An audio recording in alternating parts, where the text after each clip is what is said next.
Everyone, this is Tim from Your Six Tech. Today in this video, I'm going to show you where to find Sharefactory on your PlayStation 5 Pro so you can go ahead and download it and install it on your PlayStation. So here it is. What I want to do is go on over to the search icon. This is probably the easiest way to get it. And then just type in Sharefactory in here or just share, and it should pop up.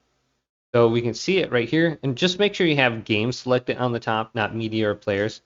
And then we can just download it to our PlayStation 5 Pro. Now, another way that you can get if you had it on your PlayStation 4 or PS5 is to go all the way over to the right and go to Game Library.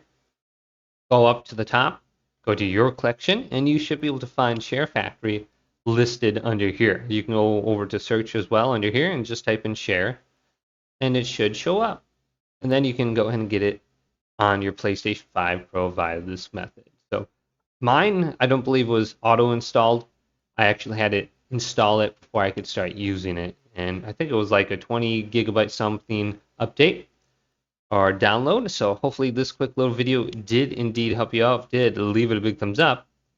And subscribe to my channel down below for more tech videos coming up next on Your Six Tech.